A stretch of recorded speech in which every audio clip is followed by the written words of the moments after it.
বাংলাদেশের জনগণের আগের অনুভূতিকে তারা চ্যালেঞ্জ করে, তারা অপেক্ষা করে, তারা কি করেছিল, অবস্থা নিয়েছিল।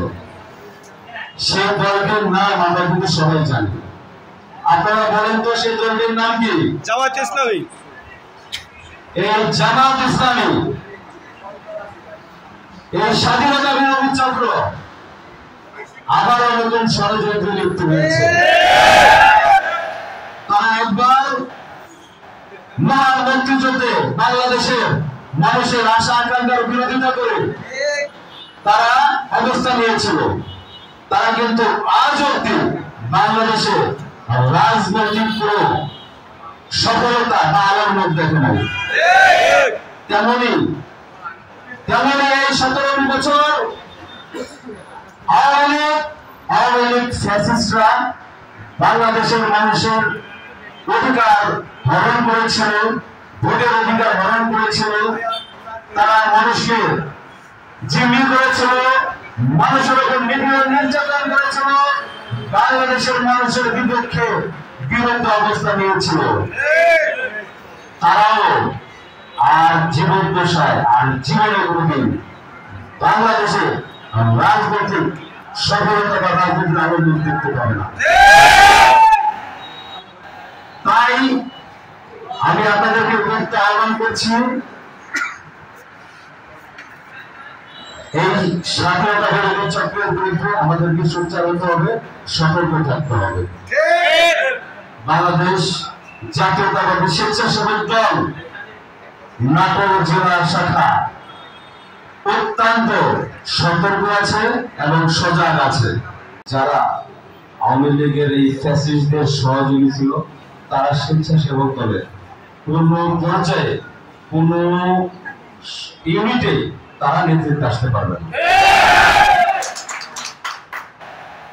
যেহেতু স্বেচ্ছাসেবক দল একটি সুশৃঙ্খল সংগঠন, আপনারা যারা উপস্থিত আছেন 12টি ওয়ার্ডের বিভিন্ন পর্যায়ের নেতৃত্ব, আপনারা কিন্তু সবাই মতামত দিয়েছেন, আপনাদের পরামর্শ দিয়েছেন।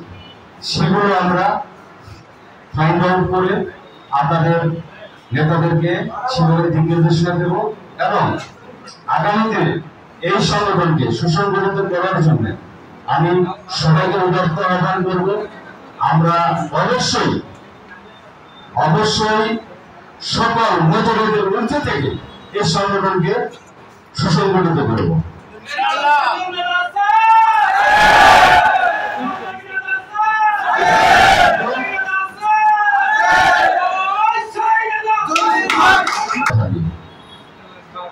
আপনারা জানেন,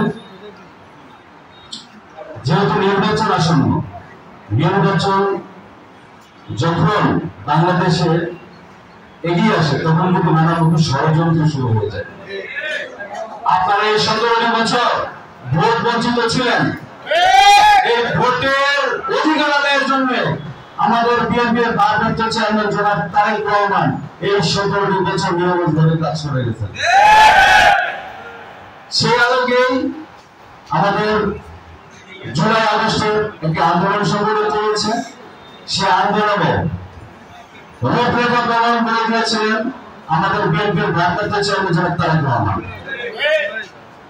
সে আলোকে আমরা আজকে দ্বিতীয় স্বাধীনতা অর্জন করেছি। আপনারা সবাই স্বস্তির একটি নিঃশ্বাস নিতে পারছেন।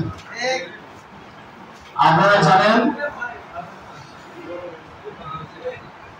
মহান স্বাধীনতা যুদ্ধে একটি দল সরাসরি বাংলাদেশের